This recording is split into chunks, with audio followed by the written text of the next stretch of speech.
আল্লাহ পাকের অর্ডার হবে, ও কবরের মাটি, এই গুনাহগার নাফরমানকে দুই পার্শ্বের মাটি জোরে জোরে চাপ দাও। এত জোরে চাপ দেবে পাজরের হাড় চুরমার হয়ে যাবে। ও আল্লাহর বান্দারা, মশার কামড় মাছির কামড় সহ্য করতে পারি না, ওই কবরে কবরের মাটির চাপ কেমন করে সহ্য করবা? যদি বলো না সহ্য করব না, তো এখনো সময় আছে, তওবা করে নাও। গলায় ছুরি আসবে, মরিয়া যাব। হায়াতের মালিক আমার আল্লাহ, ইজ্জতের মালিক আমার আল্লাহ, রিজিকের মালিক আমার আল্লাহ। অতএব আমি দুনিয়ার কাউকে ভয় করিয়া আল্লাহকে ভুলে যাব না। আজকে থেকেই তওবা করে নিব। মরণ থাক আর যাক, আজকে থেকে নামাজ ছাড়বো না, বেপরদায় চলবো না, নবীজির তরিকায় বাহিরে চলবো না, মা বাবাকে কষ্ট দিয়া বরদোয়া নিব না, ওলামায়ে কেরামের বিরুদ্ধে যাব না, দেশের বিরুদ্ধে জাতির বিরুদ্ধে ষড়যন্ত্র করব না। তওবা করার মতো যদি অন্তর তৈরি হয়, মুনাফিকি যদি অন্তরে না থাকে, ও আল্লাহর বান্দারা, আজকে তুমি মনে মনে ভাবতেছ হুজুরদের কথা মেনে যদি চলি স্বাধীনতা নষ্ট হয়ে যাবে। না রে বাবা না, নবীর তরিকা মতো যারা চলে, কই তারাও তো তোমার মতো স্বাধীনভাবে চলে। তোমার আমার মতো যুবক স্কুলে পড়ে, কলেজে পড়ে, দাড়িওয়ালা নামাজির অভাব নাই। কই তারা দাড়ি আর নামাজের কারণে তো স্কুল কলেজে পড়া বন্ধ হয় নাই। তোমার আমার মতো কত যুবক র্যাব, আর্মি, পুলিশ, বিডিআরের চাকরি করে, নামাজি দাড়িওয়ালা, দাড়ির কারণে নামাজের কারণে তো তাদের চাকরি চলে যায় নাই। তোমার আমার মতো কত যুবক কোটি টাকার ব্যবসা করে হালাল ভাবে, দাড়িওয়ালা নামাজি, দাড়ির কারণে নামাজের কারণে ব্যবসা বন্ধ হয়ে যায় নাই। অতএব শয়তানের ধোকায় না পড়িয়া মরণের কথা স্মরণ করে তওবা করো, আল্লাহকে অন্তর দিয়া ডাকো, হে মালিক, আমার মতো গুনাহগারে ময়দানের মধ্যে কেউ নাই, আজকে থেকে তওবা করে নিলাম, নামাজ আর ছাড়বো না, বেপরদায় চলবো না রে আল্লাহ, নবীর তরিকার বাহিরে চলবো না, আর কখনো মা বাবার সাথে বেয়াদবি করব না, উলামায়ে কেরামের বিরুদ্ধে যাব না, দেশ ও জাতির বিরুদ্ধে ষড়যন্ত্র করব না। তওবা করার যদি অন্তরে নিয়ত হয়, তওবার জন্য যদি অন্তর তৈরি হয়ে যায়, খাঁটি তওবার নিয়ত যাদের আছে, খাঁটি তওবার নিয়তে দুটো হাত আমার আল্লাহকে উঠাইয়া দেখাইয়া দাও।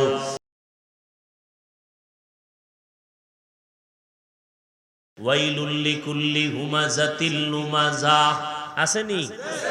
এই সূরার ব্যাখ্যা বাংলা আছে, তাফসীর পড়ে দেখবেন তো পেয়ে যাবেন কোন গীবত করলে হারাম, কোন গীবত করা সওয়াব। তাহলে বাতিলের বিরুদ্ধে কথা বলা এটা রাসূলের সুন্নাত। অতএব কেউ বলবেন না হাফিজ সাহেব আপনি স্টেজ উঠা বাতিলের বিরুদ্ধে, অমুকের বিরুদ্ধে বললেন, আপনার মধ্যে এত হিংসা কেন? বাতিলের বিরুদ্ধে কথা বলা হিংসা নয়, বরং এটা ঈমানের পরিচয়। বাতিলের বিরুদ্ধে, ভণ্ডদের বিরুদ্ধে কথা বলা হিংসা না ঈমান? বলেন সবাই। অতএব কেউ যেন আপনাকে বিভ্রান্ত করতে না পারে যে উনি গীবত করে গেল, উনি অমুকের বিরুদ্ধে বলে গেল। হ্যাঁ, রাসূল তো বিরোধী বলছেন, কারণ বাতিলের বিরুদ্ধে বলি কেন? ঈমান বাঁচাবার জন্য। কি বাঁচাবার জন্য? আপনি আমার চরমনাইকে গালি দিবেন, মেনে নেওয়ার চেষ্টা করব। আপনি তাবলীগের বিরুদ্ধে বলবেন, মেনে নেওয়ার কিছু হলেও চেষ্টা করব। কিন্তু উম্মতের বিভ্রান্ত করলে তো চুপ থাকা যাবে না। আপনি ইসলামের লেবাস লাগাইয়া ব্যানার টানাইয়া বলবেন নবীরাও ভুল করেছেন, আর আমরা আহলে হকরা বোবা হয়ে থাকবো, এটা সম্ভব?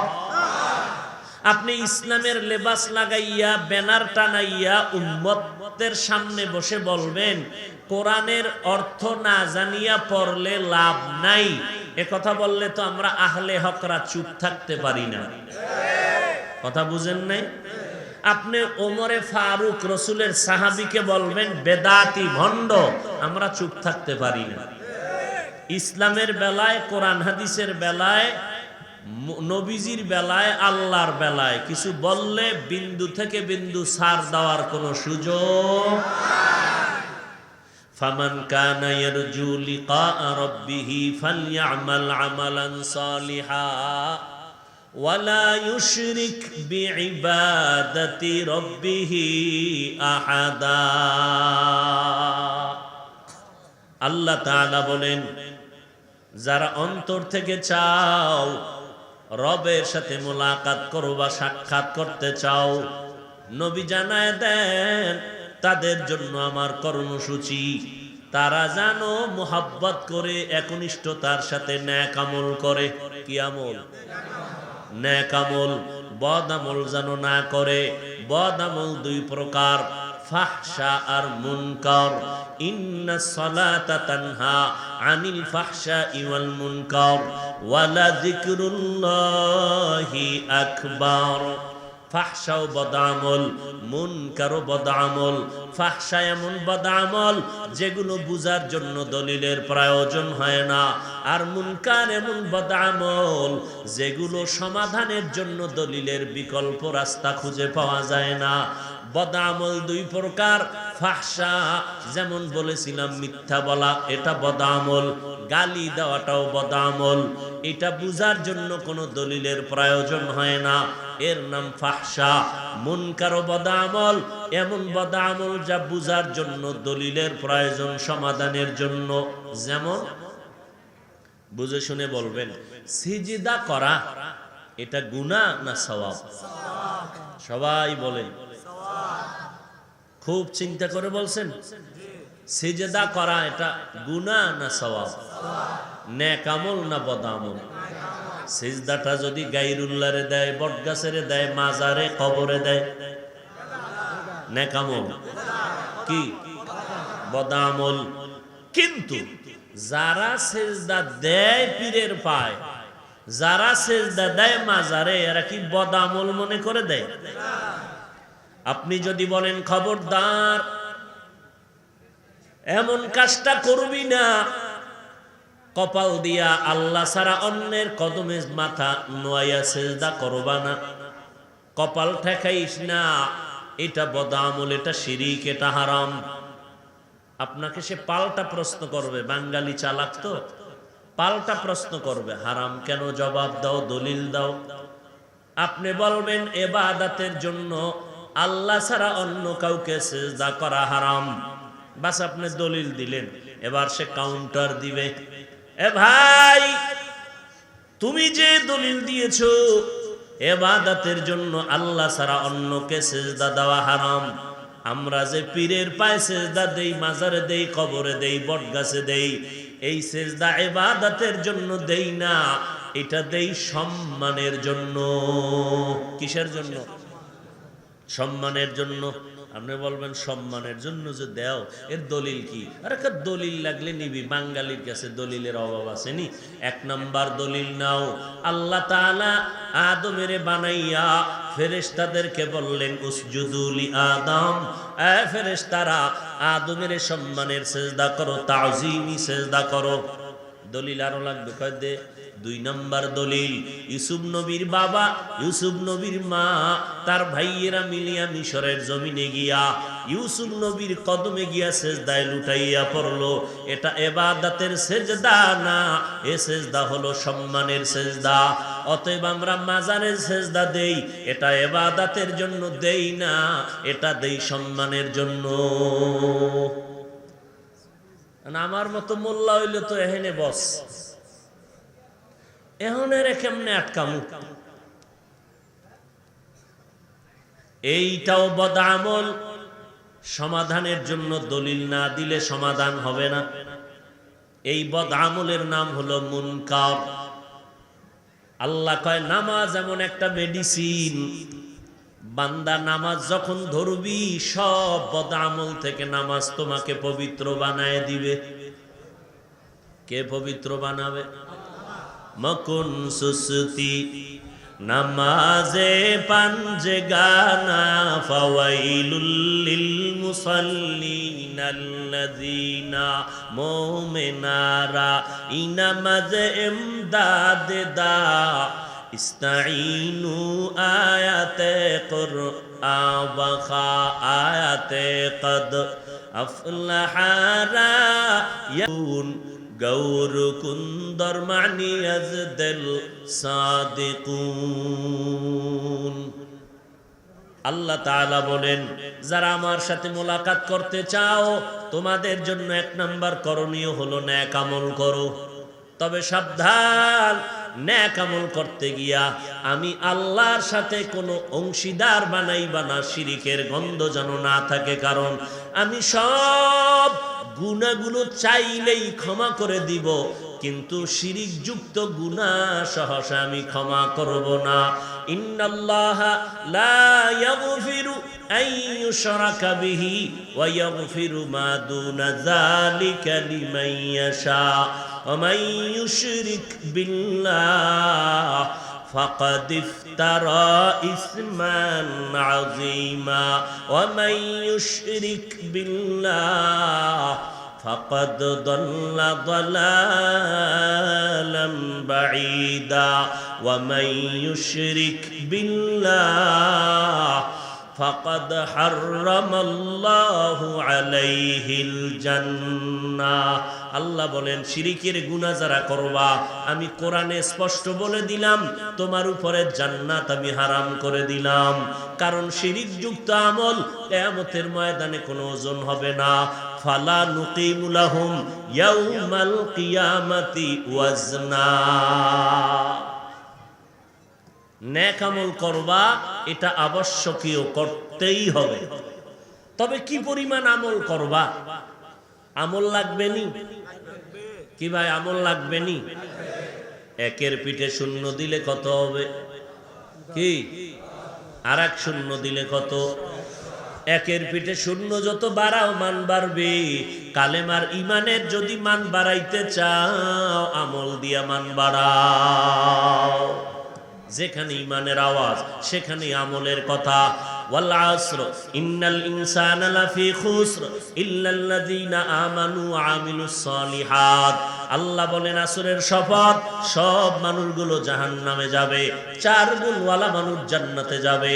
1 নাম্বার গুণ ঈমান, 2 নাম্বার গুণের নাম হলো নেক আমল। যেখানে ঈমানের কথা সেখানেই আমলের কথা। আজকে একদল বাতিল বন্ধুর বেশে দুশমনেরা বের হয়ে গেল। এরা নিজেরাও আমল করে না, উম্মতের আমলের বয়ান করে না, বরং আমল থেকে দূরে রাখার ষড়যন্ত্র করে। ষড়যন্ত্র কেমনে করে? কয় সুন্নত লাগবে না, কাজা নামাজ লাগবে না। অথচ মদিনার নবী বলেন, ওলামায়ে আহলে হকরা বলে, ও বান্দা, যদি মসজিদে যাও আসরের নামাজের টাইম হয়ে গেল, মসজিদে ঢুকিয়া দেখতেছো এখনো 7-8 মিনিট বাকি আছে, ও বান্দা বইসা থাইকা সময় নষ্ট করিও না, তুমি নফল নামাজ পড়লে সওয়াব হবে। কয় না না, যার আমল নামায় কাজা নামাজ আছে আগে তুমি কাজা নামাজগুলো পড়ে নাও। কাজা নামাজ পড়বা, তোমার আমল নামাজ থেকে ওই নফলের থেকে বেশি গুরুত্ব হলো কাজা নামাজ। কাজা নামাজ পড়বা।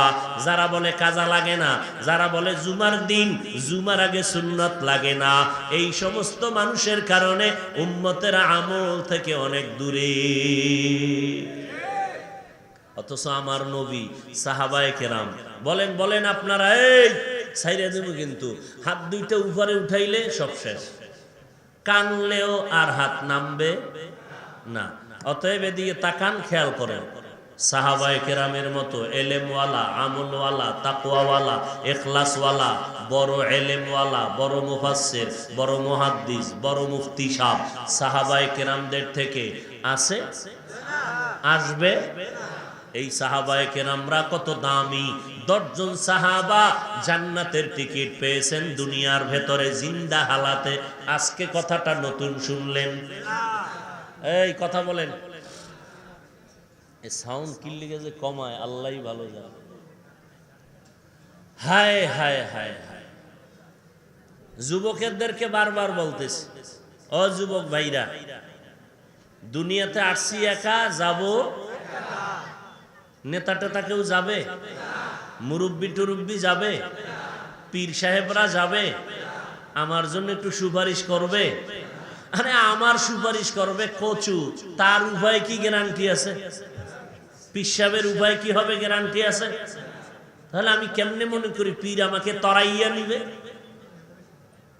খেয়াল করো, 10 জন সাহাবা দুনিয়াতে জিন্দা হালাতে জান্নাতের টিকিট পেয়ে গেলেন কয়জন? এই কথাটা আর কোনোদিন শুনেন নাই? শুনে থাকলে বলেন তো প্রথম সিরিয়ালে কে? এই যুবকেরা কথা কয় না, পাও ধরলে কবি। প্রথম সিরিয়ালে কার নাম? দ্বিতীয় সিরিয়ালে কার নাম? তৃতীয় সিরিয়ালে কার নাম? চতুর্থ সিরিয়ালে কার নাম? এইরকম কয়জন? আশারায়ে মুবাশশারা রাদিয়াল্লাহু আনহুম আজমাইন। ও ভাই, আবু বকরের দাম কত জানেননি? মদিনাওয়ালা বলেন, সব আমার মুমিন উম্মতের নেক আমল যদি এক পাল্লায় দেওয়া হয়, আবু বকরের নেকের পাল্লাটা ভারী হয়ে যাবে। এইবার আমাকে জবাব দেন, এই মূল কথায় ঢুকছি। কি? ওমর, আবু বকর, ওসমান, আলী সহ 10 জন সাহাবা জান্নাতের সুসংবাদ পেয়ে গেলেন। আরে ভাই, আল্লাহর নবী বলেন, আমি মুহাম্মদের পরে আবার যদি আল্লাহ কাউকে নবী বানাইতেন, লাউ কানা বাদি নবিয়্যুন লাকানা উমার, আমার পরে নতুন নবী হইতো আমার সাহাবী ওমর। এবার আমাকে বলেন তো, জানা থাকলে বলবেন, না জানা থাকলে চুপ থাকবেন। যেটা বলি এটা মেনে নিবেন, ভুল হলে ধরায় দিবেন। এই সাহাবায়ে কেরাম এত বড় এলেমওয়ালা আমলওয়ালা জান্নাতের টিকিট পাইছে, এর আর আমল লাগে? এমিয়া জান্নাতের টিকিট পাইছে ডাইরেক্ট, এর আর আমলের দরকার আছে? অথচ আবু বকর, ওমর, ওসমান, আলী সহ বলেন তো, এরা তাহাজ্জুদ পড়ছেনি, ইশরাক আউয়াবিন পড়ছেনি, চাষ পড়ছেনি, পড়ছে? সারা রাত নামাজের মধ্যে কাটাইয়া দিলেন। ও এলাকার মুসলমান, নোয়াখালীর মানুষ, আল্লাহ বিবেক দিয়েছেন, আকল খাটাইয়া আমাকে একটু জবাব দেন। এত বড় ইলমওয়ালা, আমলওয়ালা, তাকওয়াওয়ালা বুজুর্গ, জান্নাতি সাহাবী, এত আমলওয়ালা, এদের মতো ইলমওয়ালা জমিনে কেউ নাই, আসবেও না। এদের মতো বড় মুফতি সাহেব, মুফাসসির, মুহাদ্দিস এই জমিনে কেউ নাই, কিয়ামতের আগে আসবেও না। জান্নাতের টিকিট পাইয়াও কেন সারা রাত নফল নামাজ পড়লেন, ইশরাক আউয়াবিন, চারটার তাহাজ্জুদ পড়লেন। অতএব যারা বলে নফল লাগে না, এদের মতো বন্ধুর বেশে দুশমন কেউ হতে পারে না।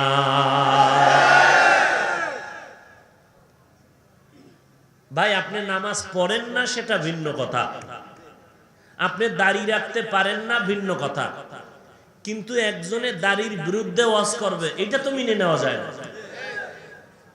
আপনি আমল করেন না সেটা ভিন্ন, কিন্তু আমলের বিরুদ্ধে একজনে মানুষকে উৎসাহ দিবে, এটা তো মেনে নেওয়া যায় না।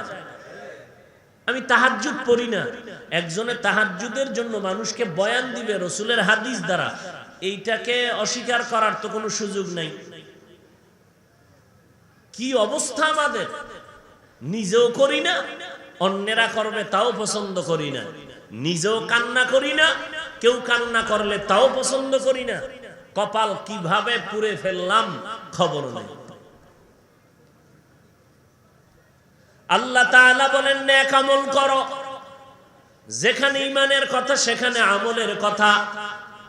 ইন্নাল্লাযীনা আমানু ওয়া আমিলুস সালিহাত কানাত লাহুম জান্নাতুল ফিরদাউসি নুজুলা।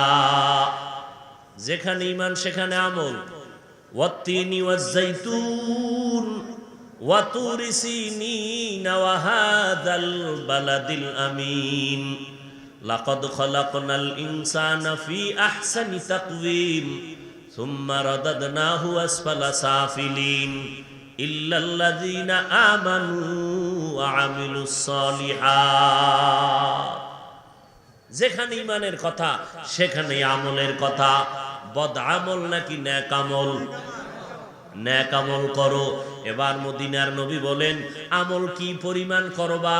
মদিনার নবী বলেন আখলিস দীনাকা ইয়াকফিকাল আমালুল কলিল, অল্প আমল করো, এটাই তোমাকে জান্নাতে বিনা হিসাবে পৌঁছাইয়া দিবে। তবে আমলের দিকে দুইটা বিষয় নজর রাখা লাগবে, একটা হলো প্রতিষেধক আর একটা হলো প্রতিরোধক। প্রতিষেধক হলো আমলের জন্য 100% থাকতে হবে ইখলাস, 100% থাকতে পারবে না শিরিক, তাহলে আমল কবুল। তাহলে আমল গ্রান্টেড হওয়ার জন্য একটা হলো প্রতিষেধক আর একটা হলো প্রতিরোধক। প্রতিষেধক কি?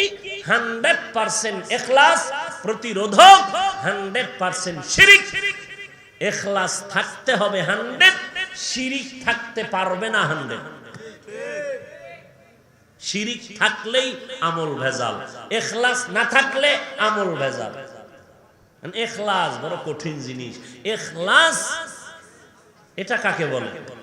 মা মা'নাল ইখলাস? তাসবিয়াতুল আমালি মিন তালাবি আওয়াজিন ওয়া গরজি আরজিন ওয়া রুয়াতি রিয়াইন। ইখলাস যেটা কোনো বিনিময় করা হয় না, নিঃস্বার্থভাবে আল্লাহর জন্য, কাউকে দেখাবার জন্য করা হয় না, দুনিয়ার কারো মন খুশির জন্য না, খালিসান লিওয়াজহিল্লাহি তাআলা।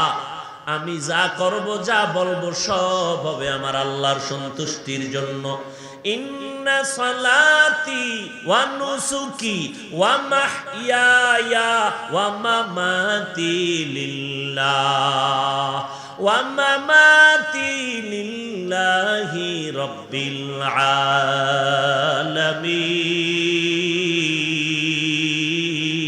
আলামিন।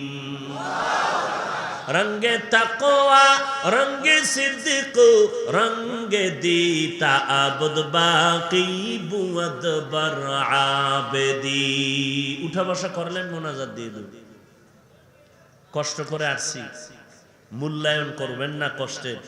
আমি আপনাদের মেহমান, মেহমানদের দাওয়াত দিয়া মেজবান পালাইয়া যাওয়া এটা নোয়াখালীদের অভ্যাস, আমগো বরিশালের অভ্যাস নেই। আল্লাহ হেদায়াত দান করুন। আরো আস্তে করে বলো। এতক্ষণ বসলেন, আর 2 সেকেন্ড বসলে অসুবিধা কি? বেশি টাইম তো করব না, কারণ সারা রাত বয়ান করা, যদি এই বয়ানের দ্বারা ফজরের নামাজ না হয়, এই বয়ান করাও জায়েজ নাই, শোনাও জায়েজ নাই। আর যারা কিছু আছে বয়ান করেন, নামাজ টামাজ ওটা আমগো বিষয়, আমরা নিজেরা ফিকির করে দেখবো, লাগলে ভরবো, না লাগলে নাই, আপনার কাজ আপনি চালায় দেন। এরকম কিছু মানুষ আছে না নাই? অথচ সাবধান হে মুসলমান, আল্লাহর নবী বলেন বাইনাল কুফরি ওয়া বাইনাল আবদি তারকুস সালাহ। কাফের আর মুমিনের মধ্যে ব্যবধান হলো নামাজ। বেঈমানেরা নামাজ পড়ে না, মুমিনেরা কখনো নামাজ ছাড়ে না। অথচ আজকে এত মানুষ এই ময়দানে, দাঁড়াবারও জায়গা নাই। কিন্তু এমন আশিক রাসূল এখানে আছে, আজকে ফজর পড়েন নাই, নাই জোহর, মাগরিব, আসর, এশাও। এখানে এশার নামাজ হয়েছে, আজান হয়েছে, বাইরে বিড়ি টানছে, নামাজ হয় নাই। আবার একদল আশিক রাসূল আছে, বয়ানের আগেও বিড়ি, মোনাজাতের পরেও বিড়ি। আছে না? মোনাজাতের পরে রাস্তায় যাইবেন, দেখবেন আগুন জ্বলে, রাস্তায় আগুন। কি ব্যাপার? কয় আহাম্মক, ওর মুখের ভিতরে আগুন জ্বলে, আমল শুরু হয়ে গেছে। আবার পকেটে হাত দিয়ে তালাশ করে, আছে না ভরে গেছে। এরে ভাই, কি লাভ হবে এই বয়ান শুনে? মহামারী করোনায় যদি বাঙালিরে সোজা না করে, আর কেমন গজব লাগবে সোজা করতে। আল্লাহ কয় অপেক্ষা কর, আমার দরবারে এমন গজব আছে। হাদিসে নবী বলেন মানুষ যদি সীমা লঙ্ঘন করে, কিয়ামতের আগে এমন গজব দিবে যা কোনো ইতিহাসে লেখা নাই। এমন নতুন নতুন গজব আসবে জমিনে। আল্লাহ হেদায়াত দান করুন। আর জোরে বলেন। যারা রবের সাথে মোলাকাত করতে চাই তাদের জন্য বয়ান। রবের সাথে মোলাকাত করব কি? রবের তো চিনি না। যারে চিনি না তারে মানি না, যারে চিনি তারে মানার মতো মানি। বলে কেমন? কয় জীবন দিতে তৈয়ার। রবের তো এখন পর্যন্ত চিনতে পারি নাই, কে আমার রব? বলে রবের চিনোস না কেন? রব তো আমার এমন দয়াময়, রুহের জগতে রবের সবক দিয়েছিলেন, আলাস্তু বিরব্বিকুম। সব আমাগো আত্মা, ভিতরে যে আত্মা আসেনি, আত্মা রূহ, আল্লাহ পাক সব আত্মাগুলো এক জায়গায় জমা করে বলছিলেন, এ রুহেরা জবাব দে, আমি তোদের রব নি। সর্বপ্রথম রহমাতুল লিল আলামিনের আত্মা জবাব দিলেন, বালা, আপনি আমাদের রব। অন্যান্য মুমিনদের আত্মা জবাব দিল, আপনি আমাদের রব। বেঈমানের আত্মাগুলো জবাব দিল, আপনি আমাদের রব। আল্লাহ কয়, মায়ের গর্ভে ছিলি কয় মাস? রবের সবক বুঝি হারায় গেছে। আমি আল্লাহ এই সবকটা আবার স্মরণ করাইয়া দেওয়ার জন্য আমি আল্লাহ দুইটা ব্যবস্থা করলাম। এক তো প্রাইভেট মাস্টার দিলাম, আর প্রাইভেট পড়ার সাবজেক্ট দিয়ে দিলাম কোরআন। কোরআনটা পইরা পইরা রবের সবক ঠিক কর, কারণ আবার কবরে গেলেই তোরে প্রথম প্রশ্ন করা হবে, রবের পরিচয় দাও, মার রব্বু। নামাজে দাঁড়াইয়া যখন তুই মাওলার সাথে কথা বলা শুরু করবি, সেখানেও তোর রবের পরিচয়। আলহামদুলিল্লাহি রাব্বিল আলামিন। রুকুর মধ্যে যাবি, সেখানেও রবের আওয়াজ, সুবহানা রাব্বিয়াল আযীম। রুকুর থেকে দাঁড়াইয়া সেখানে আওয়াজ, রব্বানা লাকাল হামদ। সেজদার মধ্যে গিয়াও বলবি, সুবহানা রাব্বিয়াল আ'লা। রবের সবক মোনাজাত ধরে বলবি, রব্বানা যালামনা আনফুসানা, রব্বানা আতিনা ফিদ দুনিয়া, রব্বানা হাবলানা মিন আজওয়াজিনা, রব্বি হাবলি মিন লাদুনকা যুররিয়াতান তাইয়্যিবাতান ইন্নাকা সামিউদ দুআ। বারবার রবের সবক, বারবার রবের সবক। মা বাবার জন্য দোয়া করবি, সেখানেও রবের জিকির, রব্বির হামহুমা কামা রব্বায়ানি সগীরা। ওই রবের কেন চিনলি না? কেমন আমার রব? আজকে তাকাইয়া দেখ, দুনিয়ার সরকারের টাকায় আমরা চলি না, বরং সরকার আমাদের টাকায় চলে। আমাদের জমিনের ট্যাক্স, ঘরের ট্যাক্স, বিদ্যুতের বিল, সব ট্যাক্স নিয়ে নিয়ে সরকারি কর্মচারীরা চলে। আমরা এমপির টাকায় চলি না, এমপি জনগণের ট্যাক্সের টাকায় বেতন নেয়, জনগণের টাকা খাইয়া সরকারি কর্মচারীরা চলে। কিন্তু রে বাবা, তাকাইয়া দেখছনি, একটু যদি উল্টা পাল্টা করো, সরকার সাথে সাথে পুলিশ পাঠাইয়া হ্যান্ডকাপ লাগায় দিবে।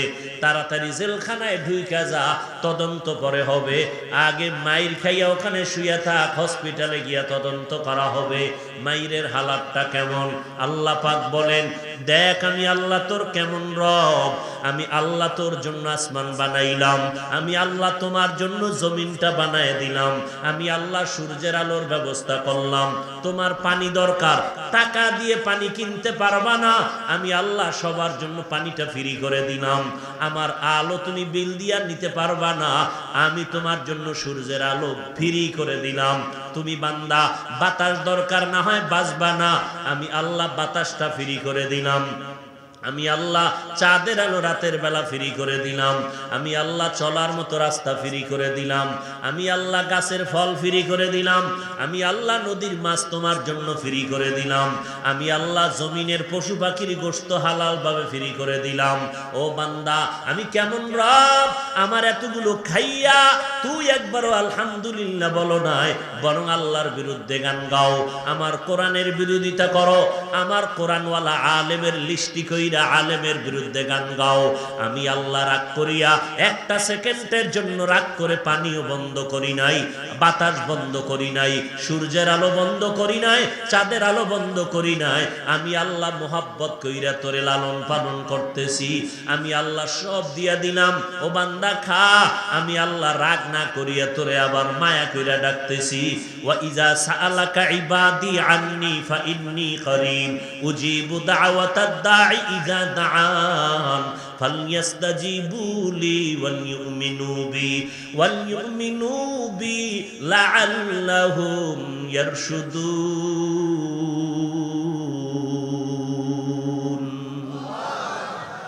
আমি আল্লাহ তোমারে ডাকতেছি, ও দুনিয়ার মানুষ, দুনিয়াওয়ালারাও ডাকে আয় আয়, কার কি লাগবে দিব। এমপি সাহেব ডাকে, কার দরকার আসো দিব। চেয়ারম্যান সাহেব ডাকে, কি দরকার আসেন দিব। কিন্তু গেলে দেখা যায় দরজায় তালা লাগানো, অথবা তালা খোলা থাকলেও ভিতরে ঢুকা যায় না, সিরিয়াল। আবার পিএস সাহেব কয় আজকে না কালকে আসবেন। এভাবে দৌড়াইতে দৌড়াইতে জুতা শেষ, পায়ের চামড়া শেষ। আল্লাহ কয় আমি কেমন দয়ার মালিক, বান্দা তোর জন্য দরজাটা খুলে রাখলাম। রাতের বেলা যদি একবার আল্লাহ বলিয়া ডাক দাও, আমি আল্লাহ তোর ডাকে সাড়া দেওয়ার জন্য তৈয়ার হয়ে আছি। ও বান্দা তুই ফজরের সময় ডাক দিবি, আমি আল্লাহ হাজির। সমুদ্রের মধ্যে বয়ে যদি আল্লাহ কয় ডাক দাও, আমি আল্লাহ সেখানে হাজির। জঙ্গলের মধ্যে বসে যদি বান্দা ডাক দাও, সেখানেও আমি হাজির। কারণ আমি আল্লাহ তোরে আদর করে বানাইছি। তোর মা তোরে আদর করে বানায় নাই, তোর আব্বা তোরে আদর করে বানায় নাই। এই জন্য তোরে জামা কাপড় দেয়, খানা দেয়, আবার স্বার্থে আঘাত লাগলে ঘর থেকে নামাইয়া দেয়। তোর মতো সন্তান আমার দরকার নাই। সুযোগ পাইলে জবাই কইরা দেয়, আবার সুযোগ পাইলে থানায় গিয়া মামলা দিয়া গ্রেফতার করায়। অথচ আমি আল্লাহ এত নাফরমানি করলি, আমি আল্লাহ একবারও রাগ করি নাই, আজরাইলেরও পাঠাই নাই। বরং আমি আল্লাহ প্রতিদিন রাতের বেলা তোরে ডাকতে থাকি। ফজরে ডাকলাম আসলি না, আমি আল্লাহ রাগ করি নাই। জোহরের সময় ডাকলাম বান্দা আয়, একটু সেজদায় পড়িয়া যদি সুবহান রাব্বিয়াল আলা বলো, আমি আল্লাহ তোর জীবনের গুনাহগুলো মাফ করে দিব। তুই জোহরেও আসো নাই, আমি আল্লাহ রাগ করি নাই। আসরের নামাজে তোরে ডাকলাম হাইয়া আলাস সালাহ, তুই আসলি না, আমি আল্লাহ বেজার হই নাই। আবার মাগরিবে তোরে ডাকলাম, মাগরিবেও তোরে পেলাম না। এশার নামাজে ডাকলাম, এশার নামাজেও তুই আসো নাই, আমি আল্লাহ এরপরও তোর উপরে বেজার হই নাই। আমি আল্লাহ গভীর রজনীতে সব যখন ঘুমায় গেল, নদীর মাছগুলো পর্যন্ত নিস্তব্ধ ঘুমাইয়া আছে। পশু পাখিরা ডালপালায় ঘুমাইতেছে, কোনো আওয়াজ নাই। জিনেরাও ঘুমায়, কোনো আওয়াজ নাই। ঘরের মানুষ সব ঘুমায় গেছে। ও বান্দা পশু পাখিরা, জঙ্গলের পশুরাও ঘুমায় গেল। ও বান্দা কুকুরটাও ঘুমায় গেছে। ওই সময় আমি আল্লাহ তোরে ডাকতে থাকি।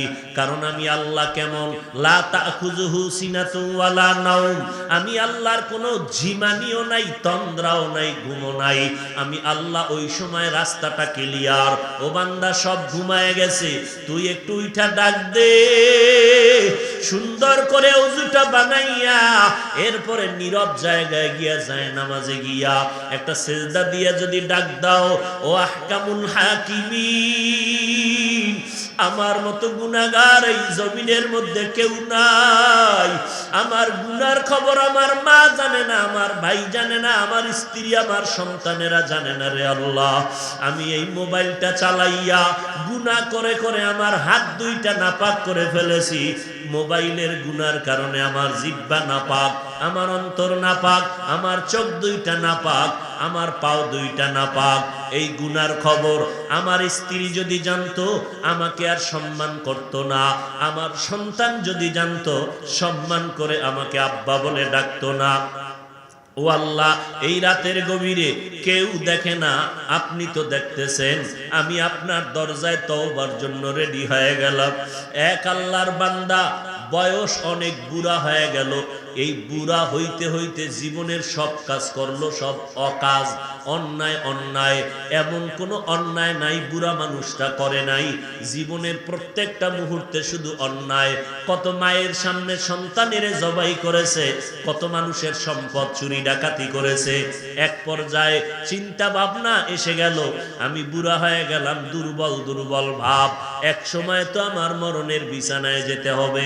আমার ডানে কত বন্ধু, বামে বন্ধু, এক এক করে সবাই চলে গেল। একদিন তো আমারও চলে যেতে হবে, কিন্তু এলাকার মানুষ আমারে সবাই খারাপ জানে। আমি এই খারাপ বদনাম নিয়ে যদি কবরে যাই, মরিয়া গেলে আমার সন্তানের মানুষ খারাপ বলবে না। আমি এর থেকে পরিত্রাণ পাওয়ার কোন রাস্তা আসেনি। আল্লাহর বান্দা ইমাম সাহেবের কাছে গিয়া পরামর্শ নিল।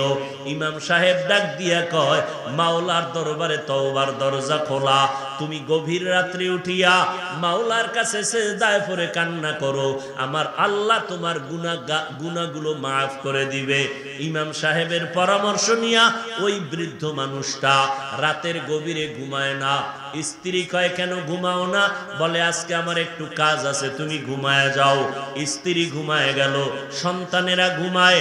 ওই আল্লাহর বান্দা অন্যায়কারী বুড়া মানুষ রাতের গভীর যখন হয়ে গেল, কোন রকম অজু বানাইয়া যায় নামাজটা বিছাইয়া একটা রুমের মধ্যে বৈশা বৈশা মাওলার কাছে কান্না করে, ও আল্লাহ, জীবনে তো কোরআন পড়তে পারি নাই, জীবনে তোমারে চিনতে পারি নাই, জীবনে তোমার রবের পরিচয়টা নিতে পারি নাই। ও আল্লাহ, তোমার ইবাদতের হুকুম মানতে পারি নাই, নেক আমল জীবনে করি নাই, যত আমল করছি সব বদ আমল। এখন আসছি তওবা করার জন্য। ও আল্লাহ, তোমার এক বান্দা ইমাম সাহেব আমাকে পরামর্শ দিছে এই টাইমে নাকি তুমি প্রথম আসমানে আসছো বান্দার গুনাহ মাফ করার জন্য। ও আল্লাহ, সবাই ঘুমায় গেছে, আমি ঘুমাই নাই, তোমার দরবারে ক্ষমা চাইতেছি, আমারে মাফ করে দাও। আল্লাহর বান্দা এই বলে বলে কান্না শুরু করলো। কান্নার আওয়াজটা শুধু বাড়তেছে বাড়তেছে, এমন বাড়লো স্ত্রী সজাগ হয়ে দেখে স্বামী যায় নামাজে বসে কান্না করে। হঠাৎ গায়েবী আওয়াজ, এই বুড়া, কান্না করে লাভ নাই, তোর নামটা জাহান্নামীদের খাতায় লেখা হয়ে গেল, এখন আর কান্না করে কোনো লাভ হবে না। ওই বুড়া মানুষটা আবার জোরে জোরে কান্না শুরু করলো। এক পর্যায়ে পেছন দিক দিয়া বিবি ডাক দিয়া কয়, স্বামী আমার, তুমি আওয়াজ পাও নাই? তোমার নামটা জাহান্নামীদের খাতায় লেখা হয়ে গেল, তোমাকে আল্লাহ জাহান্নামের আগুনে জ্বালাইবেন, তুমি আবার কান্না করো কেন বলো?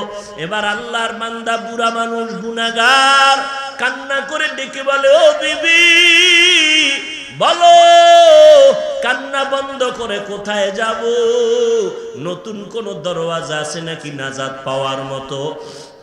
বলে, নতুন কোনো দরওয়াজা নাই। বলে, তাহলে এই দরওয়াজায় বসছি, এই দরজা থেকে ফিরিয়া যাব না। কান্না করা আমার কাজ, ক্ষমা করবেন কি করবেন না সেটা মালিকের কাজ, আমি কান্না বন্ধ করব না।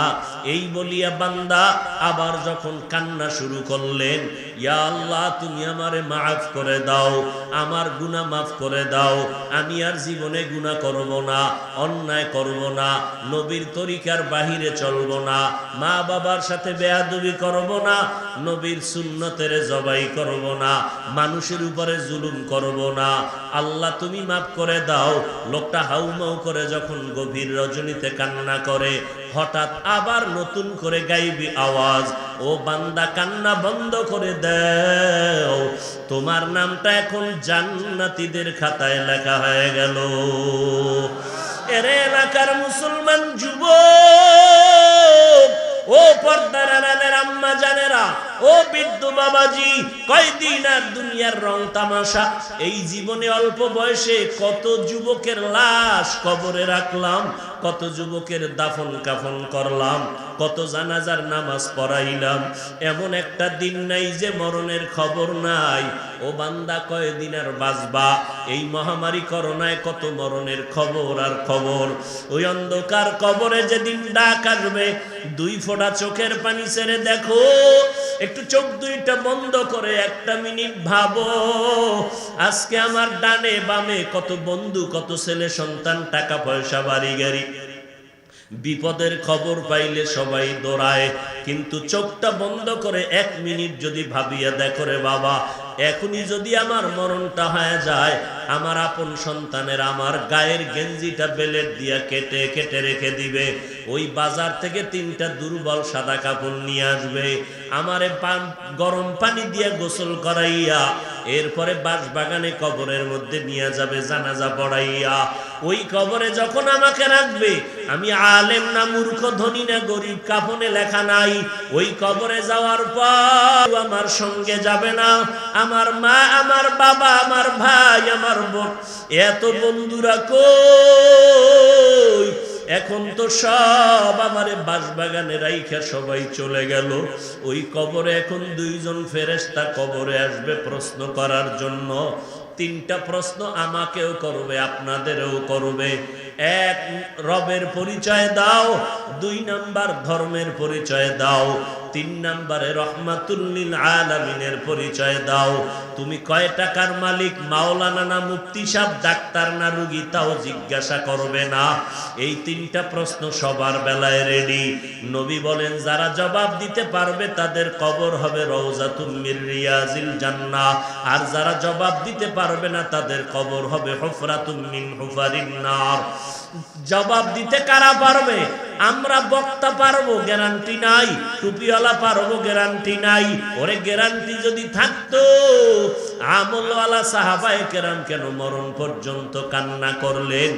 অতএব আল্লাহর বান্দারা, তবে আশা করা যায়, নবী বলেন, দুনিয়াতে যারা রবের গোলামি করবে, কবরে গিয়ে আল্লাহ তৌফিক দিলে জবাব দিবে, রব্বি আল্লাহ, আমার রব কেউ না, একমাত্র আমার আল্লাহ।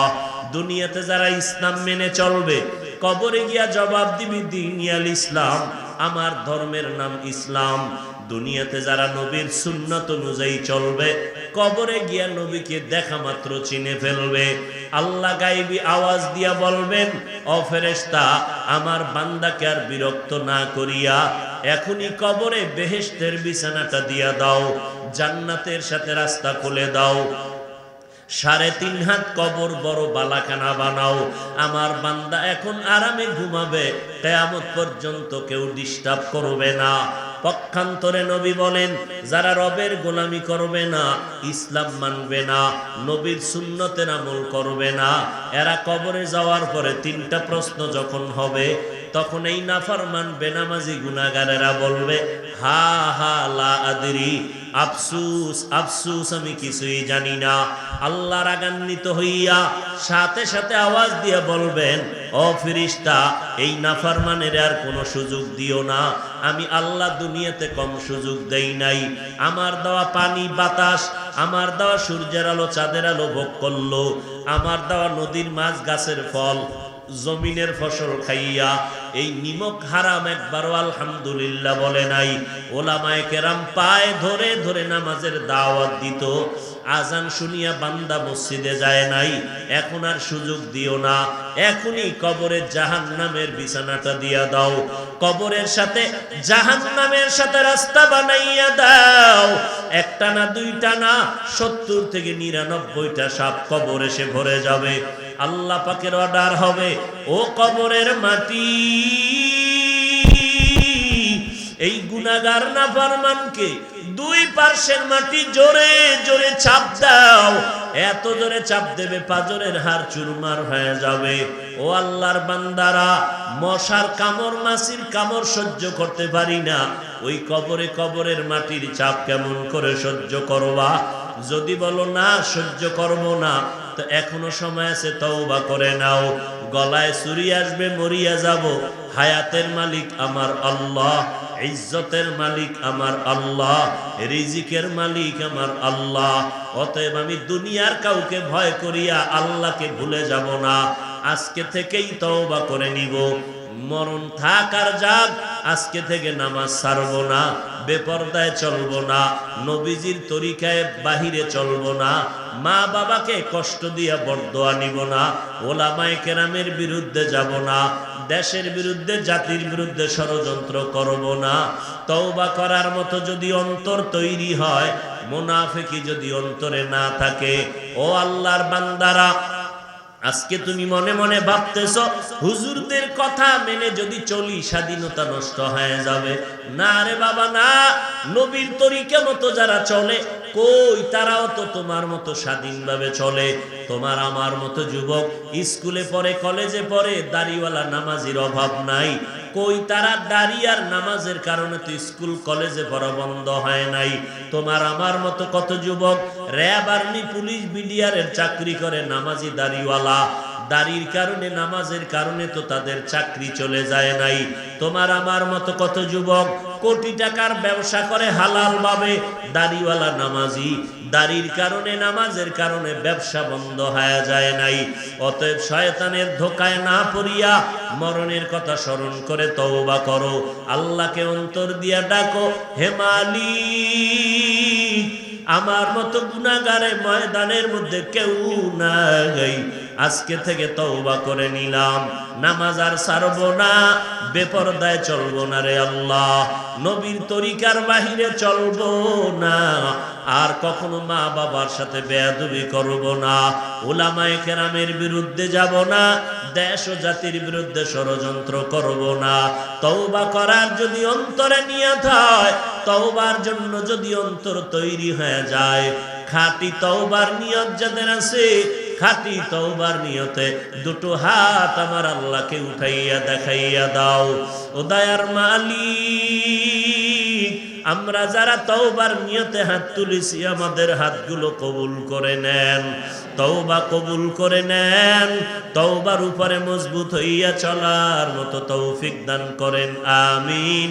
আলহামদুলিল্লাহি রাব্বিল আলামিন, والصلاة والسلام على سيد الأنبياء والمرسلين وعلى آله وأصحابه أجمعين يا أرحم الراحمين يا أرحم الراحمين يا أرحم الراحمين رب ارحمهما كما ربياني صغيرا رب ارحمهما كما ربياني صغيرا बता हमको तेरे राह की तरफ है तेरे राह पर चला हमको खुदाया बेगुनाह न गुज़श्त बरमा साअते बाहुज़ूरे दिन न कर दम ताअते या इलाही मुझसे मुझको दूर कर ताकि देखो मुझ में तुझको एक नज़र रब्बुल आलमीन কুদরতের নজর দিয়া তাকাইয়া দেখেন কত উলামায়ে কেরাম হাত তুলেছেন, কত মুরব্বি হাজী সাহেব সাদা দাড়িওয়ালারা হাত তুলেছেন, আয় আল্লাহ কত ব্যবসায়ী, কত চাকরিজীবীরা হাত তুলেছেন, কলিজার টুকরা কত যুবক, কত ছাত্র ভাই, পর্দার আড়ালের মা বোনেরা হাত তুলেছেন। আয় আল্লাহ দুনিয়ার জমিনে যেদিন আসছিলাম কত পবিত্র মা বাবা কত আদর করেছিলেন, নফসের ধোকায় পড়ে আর সেই পবিত্র জিন্দেগিটাকে গুনাহ করে নাপাক করে ফেলেছে। আর আমলনামা দিয়ে তাকাইয়া দেখি এই ময়দানে মনে হয় আমার মতো গুনাহগার কেউ